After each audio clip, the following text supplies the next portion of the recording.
నీ సమస్య ఎంత పెద్దదైనా సరే, అది ఎలాంటి కఠినమైన పరిస్థితి అయినా సరే, అందరూ నీ సమస్యలు పోవు అని చెప్పినా సరే, ఒకవేళ నీకు నువ్వే అనుకుంటూ ఉన్నా సరే, నా సమస్యలు ఇంతేనా, ఇవి పోవేమో అని నువ్వు అనుకుంటున్నా సరే, నీ ప్రతి సమస్యను పరిష్కరించగల, తీసివేయగల ఒక ఆయన ఉన్నాడు.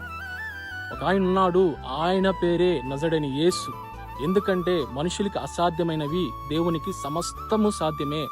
ఆయన అనుకుంటే అది ఎలాంటి పరిస్థితి అయినా సరే మార్చగలడు. నీ జీవితాన్ని మార్చగలడు. నీ జీవితంలో అద్భుతము చేయగలడు. ఆయన అనుకుంటే ప్రతిదీ చేయగలడు. 1, 2, 3, 4 కాదండి, సమస్తము. ఈ భూమి మీద ఉన్న ప్రతిదీ, అది ఎలాంటి కఠినమైన పరిస్థితి అయినా సరే సమస్తము జరిగించగలడు. నీ జీవితంలో ఏదైతే నువ్వు అనుకుంటున్నావో, నా సమస్య ఇంతేనా, నా బ్రతికింతేనా అని నువ్వు బాధపడుతున్నావేమో, ఆయన ప్రతి సమస్యను తొలగించి నీకు శాంతి, సమాధానం దయచేయగలడు. నువ్వు నమ్మితే దేవునికి ఆమేన్ చెప్పు. God bless you.